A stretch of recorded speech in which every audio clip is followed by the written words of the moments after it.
ทุกสิ่งทุกอย่างมีกระบวนการของมันนะเจ้าบอกว่าการผลิตถ้าพวกโรงงานอุตสาหกรรมการผลิตเปิ้นก็มีกระบวนการการผลิตนะเจ้าถ้ากฎหมายเปิ้นก็มีกระบวนการของการกระทำที่เรียกว่าองค์ประกอบความผิดแต่รูปไปได้อย่างใดเนี่ยทนายปอยังงงอยู่เลยนะเจ้ามาได้เขียนสคริปต์เลยพูดอะไรเรื่อยเปื่อยสคริปต์มีไหนเอามาพูดกันมามีเจ้าออกมาใหม่ล้วนๆนะเจ้าว่ากันไปสังโยชน์สิบสักกายทิฐินะเจ้าสักกายมีความหมายว่ากายแห่งตนเรื่องของกายตนส่วนทิฐิมีความหมายว่าความคิดความเห็นความเชื่อในที่นี้มีความหมายว่าความเห็นผิดเชื่อผิดนั่นเองฮีดหอยวัฒนธรรมต่างหลายเป็นความเชื่อนะเจ้าเชื่อว่าทำไปแล้วดีทำไปแล้วเหมาะสมก็ว่ากันไปนะเจ้าแต่ถ้าบ่อยากให้เห็นพิษเป็นสักกายทิฐิในลักษณะของรูปราคะกามราคะปฏิฆะรูปอรูปราคะมานะอุทธัจจะอวิชชาทั้งหลายนะเจ้าลองนะเจ้าพุทโธเบื้องต้นง่ายๆลมหายใจเข้ารู้ลมหายใจออกรู้นะเจ้ามันจะเป็นกระบวนการของ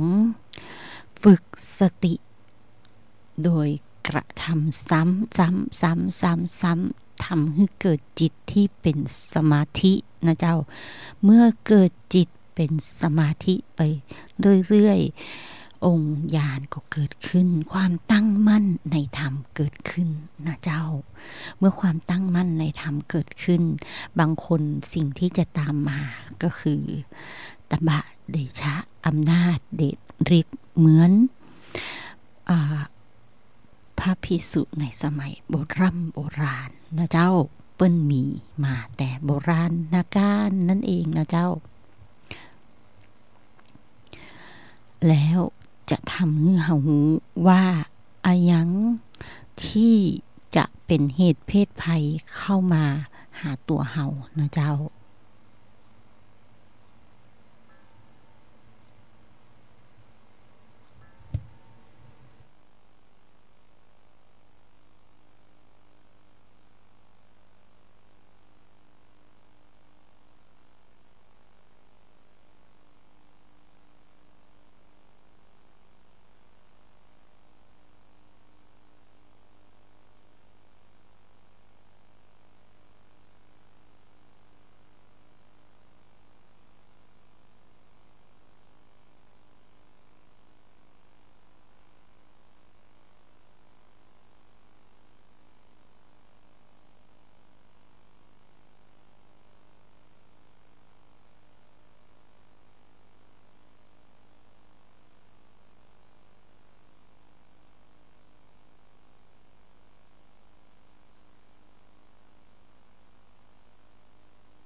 เจ้า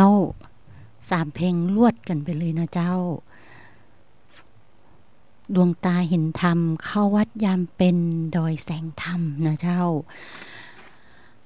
วันนี้วันพระวันธรรมสวนะนะเจ้าขึ้น8 ค่ำก็ว่ากันไปตามกระบวนการของธรรมะในเรื่องของสังโยชน์10นะเจ้าสังโยชน์10นี้เป็นเบื้องต้นที่พระอาจารย์ภาสกรภาวิไลได้คัดเขียนก่อนที่จะเข้าสู่ล่มกาสาวพัดผ้าเหลืองเฮานะเจ้าเป็นพระนักพัฒนาพระอาจารย์เป็นพระนักพัฒนาของพระพุทธศาสนานะเจ้านักการศาสนาชื่อดังนะเจ้ามรณภาพแล้วก็ขอน้อมจิตถวายความอาลัยนะเจ้าวันนี้วันที่21 มีนาคม 2564ร่างของพระอาจารย์ตั้งบำเพ็ญกุศลที่วัดมกุฏกษัตริยารามนะเจ้าราชวรวิหารศาลา10นะเจ้าศาลาท่านผู้หญิงตุ่นนะเจ้าวันนี้วันอาทิตย์21 มีนา 2564เจ้าภาพคือยุวพุทธิกสมาคมแห่งประเทศไทยในพระบรมราชูปถัมภ์แล้วก็ธรรมสถานว่องวานิชนะเจ้ากลุ่มแพนด้าขอบตาดำวันนี้นะเจ้ากลุ่มแพนด้าขอบตาดำก็ในฐานะลูกศิษย์ลูกหาแล้วก็อยากลงไปเหมือนกันนะเจ้าแต่ว่าคงต้องเสียใจที่ไปบ่ได้ก็ต้องอยู่ดูแลบุพการีก่อนนะเจ้าตรงนี้ต้องขออภัยที่บัดลงไปบ่ได้ในเจียงใหม่ก็ขอถวายความอาลัยนะเจ้าพระคุณเจ้าในวัดของป่าเปานอกตะวานี้นะเจ้าเปิ้นมีเผาศพพระคุณเจ้าป่าเปานอก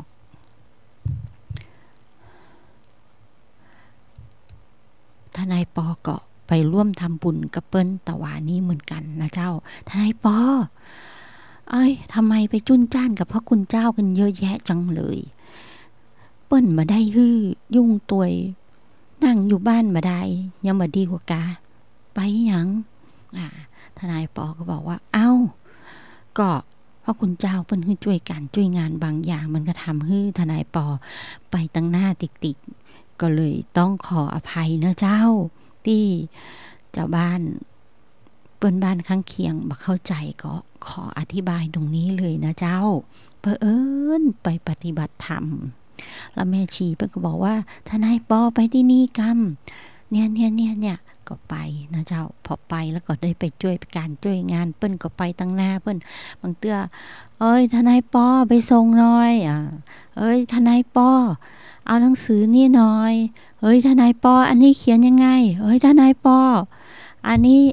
เกิดปัญหาอย่างนี้ขึ้นทำไงทนายปอก็ว่าได้เจ้าเดี๋ยวจัดการแล้วแต่รูปของงานนะเจ้าตรงนี้บางครั้งก็บ่ได้อยากฟ้องพระคุณเจ้านะเจ้าแต่ว่าบางอย่างในกระบวนการนะเจ้าก็เลยทำให้ออกมาเป็นรูปแบบนั้นนะเจ้าตอนหลังก็เลยบอกว่าคุณไปปรึกษาคนนี้คุณรู้จักคนนี้คุณไปเลยดีกว่านะเจ้าเพราะศรัทธาคุณครูโรงเรียนตุเจ้าบางตีเพิ่นก็บอกว่ายังชอบยังการฟ้องตุเจ้ากะมันบ่ใจนะเจ้าในเรื่องนั้นมันเป็นบางครั้งนะเจ้ามันก็เหมือนกับองค์การตรวจสอบนะเจ้าแต่ทนายปอไม่ได้อยู่ในหน้าที่ตรวจสอบผู้บังคับบัญชาของท่านทั้งหลายนั่นแหละเป็นผู้ตรวจสอบท่านนะเจ้าแล้วถ้าปรากฏออกมามันก้ำกึ่งนะเจ้าก็พยายามประนอมกันนะเจ้าถ้ามันมาก้ำกึ่งความผิดมันเด็ดแสดงออกชัดเจนนะเจ้ามันก็ว่ากันไปตามกระบวนการตอนนี้นะเจ้าในโลกปัจจุบันนี้นะเจ้ามันเป็นเรื่องของสื่อดิจิตอลนะเจ้า ไวเหมือนสายฟ้าแลบนะเจ้าแล้วก็เดินทางอย่างไวตัวนะเจ้าเดินทางจากมุมนี้ไปสู่แห่งมุมหนึ่งของโลกได้นะเจ้ามุมซ้ายโลกไปสู่มุมขวาโลกได้โดยยิ่งกว่าข่าวเฮาออกตรงนี้สามารถสื่อแพร่ไปทั่วโลกนะเจ้าถ้าอยากรู้ข้อมูลอย่างเปิดดูทางอินเทอร์เน็ตอย่างไวเลยนะเจ้าแต่การลงข่าวนั้นบ่ได้รับการตรวจสอบอย่างชัดเจนนะเจ้าการที่จะลงข่าวแล้วบ่ได้รับตรวจสอบชัดเจนต้องเช็คข้อมูลของตนเองก่อนนะเจ้าว่าใครผิดใครไม่ผิดนะเจ้าถ้าไม่ผิดแล้วไปลงเรื่องของเขาระวังนะเจ้าดูหมิ่นกับหมิ่นประมาทองค์ประกอบของกระบวนการของการกระทำเหล่านี้มีนะเจ้าเพราะฉะนั้นก่อนจะลงอย่างเดินไปปรึกษาผู้รู้กฎหมายก่อนนะเจ้าถ้าปรึกษาแล้วเข้าประเด็นอย่าลงนะเจ้าถ้าบ่เข้าประเด็นก็โอเคว่ากันไปนะเจ้าช่วงนี้การกระทำทั้งหลายต้องรักษาจิตรักษาใจนะเจ้าถ้าเจออย่างที่มิ่งขึ้นมาให้นิ่งสงบก่อนนะเจ้าอย่าเพิ่งโต้ตอบนิ่งสงบดูนะเจ้านิ่งสงบสยบความเคลื่อนไหวก่อนเพื่อดูสภาวะของการกระทำดูสภาวะอารมณ์นะเจ้าว่าลักษณะนั้นเป็นอย่างไรนะเจ้าถ้าดีถ้าถูกต้องโอเคว่ากันไปถ้าไม่ดีไม่ถูกต้องระวังไว้นะเจ้าเพราะฉะนั้นตรงนี้ดูหมิ่นกับหมิ่นประมาทมันกำกึ่งกัน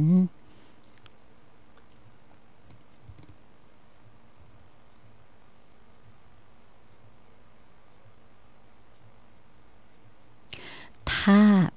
เปิ้นมาอู้กับเฮาเอ้ยมึงแน่นักหรือแล้วไม่ถูกหูคว้ามีดคว้าปืนเปี้ยงป้างฟันฉึบตรงนี้เสร็จเลยนะเจ้าเข้าไปอยู่กับนายรับใช้นายในกระทรวงยุติธรรมนะเจ้าทำไมเรียกว่านายเพราะในเรือนจำเขาเรียกหัวหน้าผู้คุมทั้งหลายว่านายนะเจ้า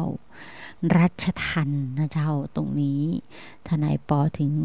อยากเตือนพวกเรานะเจ้าอยู่ข้างนอกควบคุมตัวเองด้วยสติจะไม่ไปอยู่ในสถานที่คับแคบถูกผู้อื่นควบคุมสตินะเจ้าตรงนี้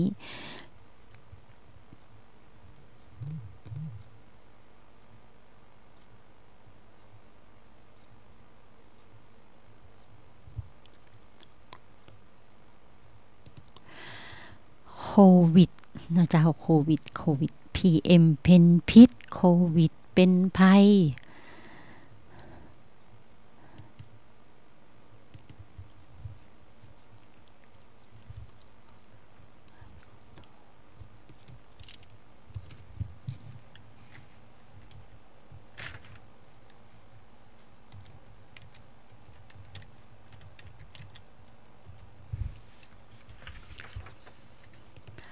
สาธารณสุขเชียงใหม่นะเจ้าตอนนี้ข้อมูลล่าสุดนะเจ้า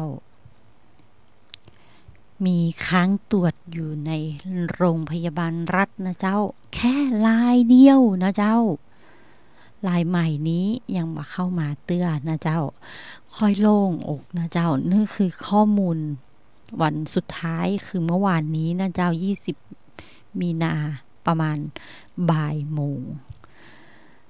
แต่รวมยอดสถานการณ์ในประเทศไทยผู้ป่วยติดเชื้อตึงหมด 27,713 รายนะเจ้ามีเพิ่ม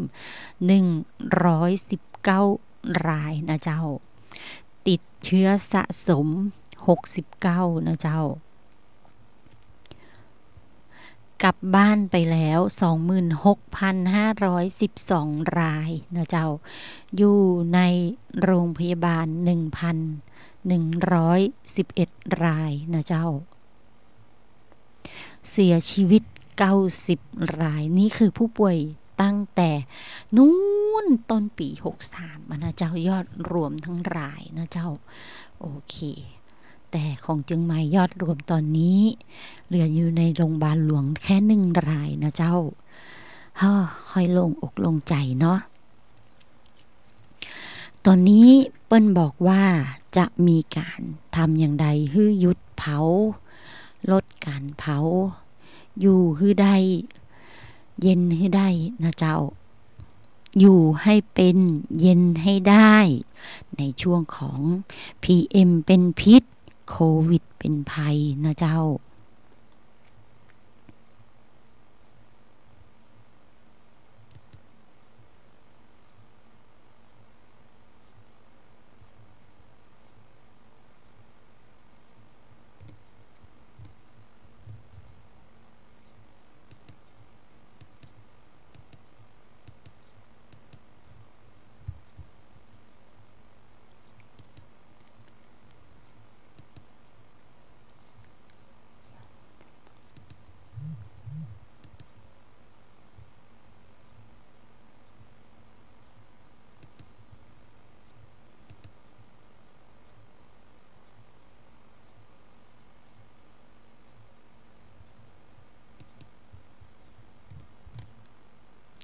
กินร้อนช้อนใครช้อนมันนะเจ้าสำหรับใครสำหรับมันต่างคนต่างกินต่างคนต่างดูแลกันนะเจ้า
เกิดเหตุการณ์อะไรอย่างขึ้นนะเจ้า YouTube เปิดบ่ได้ทนายปอว่าจะเลี้ยงเพลง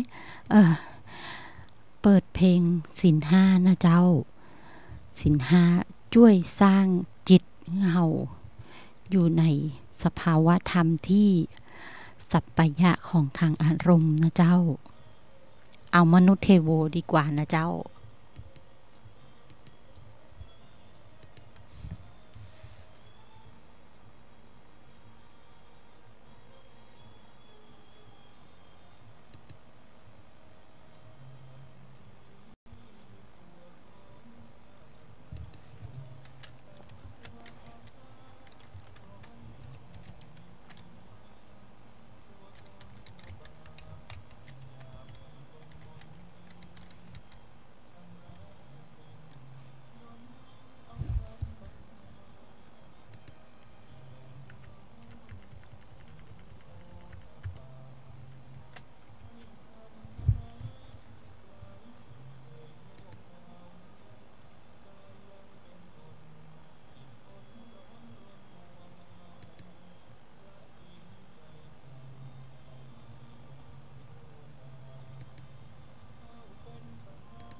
เจ้านั่นคือคลิปเสียงของท่านพันตรีสุธีสุขสากล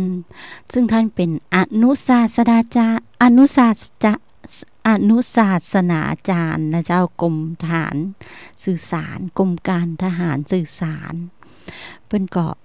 เอาเสียงเพลงเข้าท่วงทำนองนะเจ้าธรรมะเข้าท่วงทำนองธรรมะมีทำนองนะเจ้าฮ้องเป็นเพลงแล้วก็ท่านก็เคยมาจัดรายการกับพันติอาจารย์พระอาจารย์นะเจ้าพระอาจารย์ภาสกรภาวิไลนะเจ้าเพลงศีลห้าท่านก็เอาธรรมะเข้าท่วงทำนองเพลงนะเจ้าแล้วก็การรักษาศีลห้าจะทำให้อยู่เย็นเป็นสุขนะเจ้า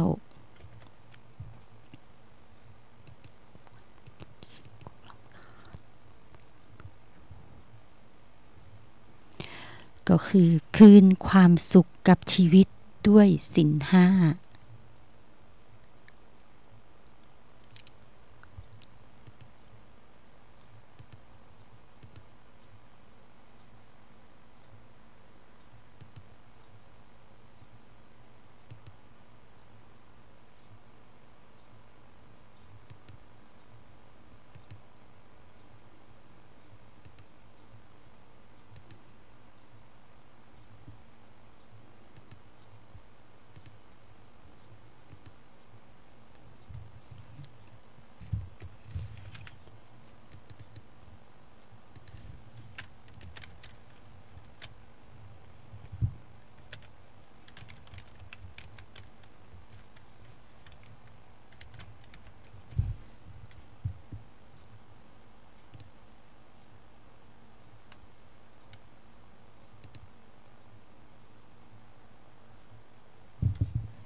สุมาเจ้าขออภัยเน็ตสะดุด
ชีวิตพบสุขใจนะเจ้าทางสุขใจ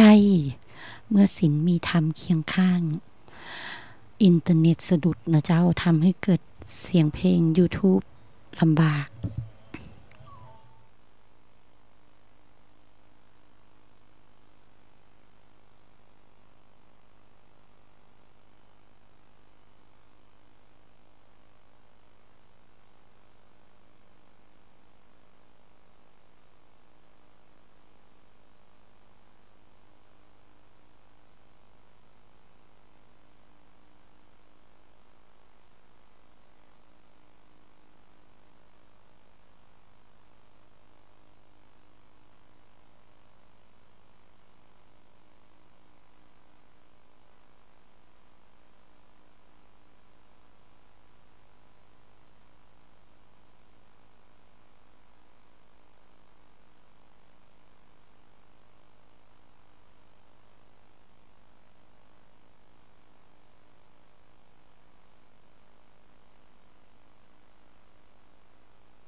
ศีลห้านะเจ้าของอาจารย์สราอินเทอร์เน็ตมันสะดุดไปสะดุดมาทำให้เพลงมันสลับไปสลับมาต้องขอสู่มาอภัยตัวนะเจ้า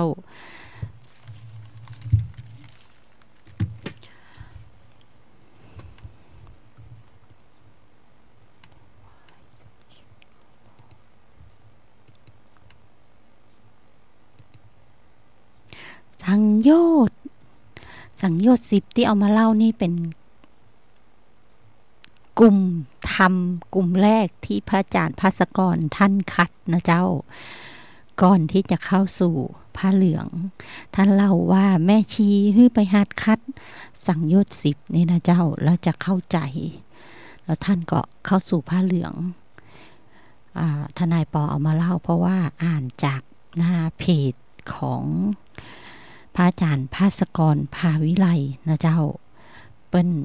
นำธรรมะมาเผยแพร่ให้หมู่เฮา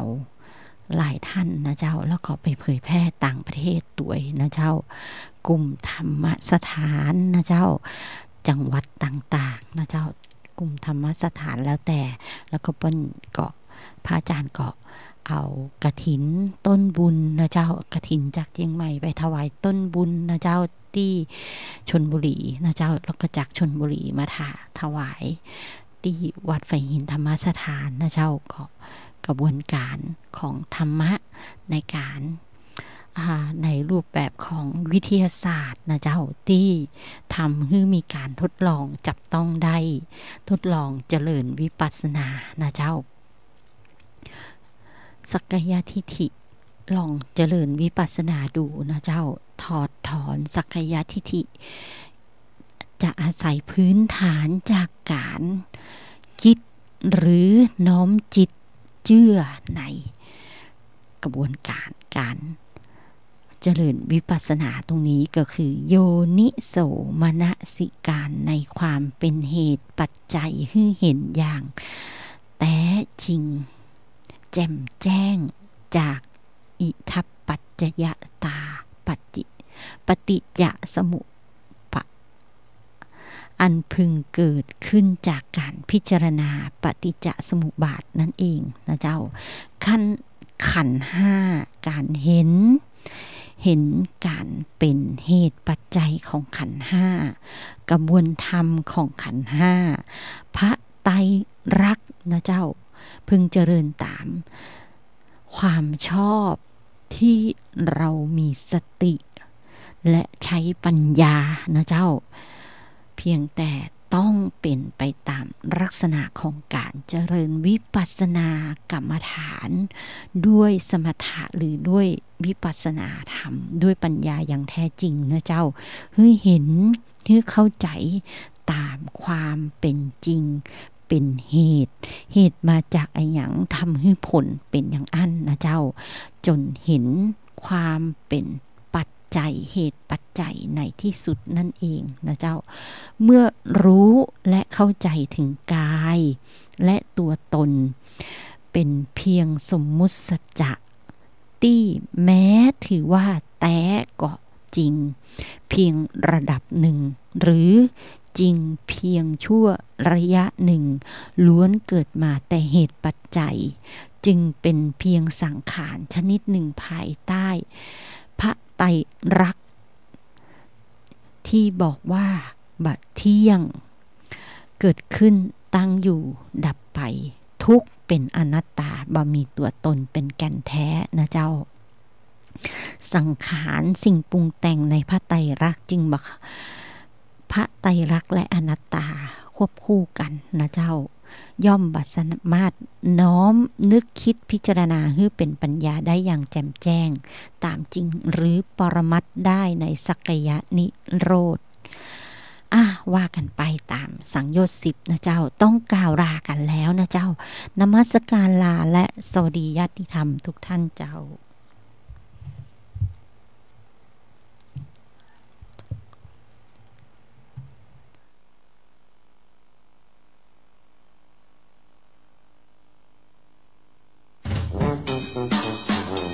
PM เป็นพิษโควิดเป็นภัยใส่ใจสุขภาพวันนี้เสนอตอนแต 8 วิธีป้องกันโรคโควิด -19 ธงชาติและเพลงชาติไทยเป็นสัญลักษณ์ของความเป็นไทยเราจงร่วมใจยืนตรงเคารพธงชาติด้วยความภาคภูมิใจในเอกราชและความเสียสละของบรรพบุรุษไทยประเทศไทย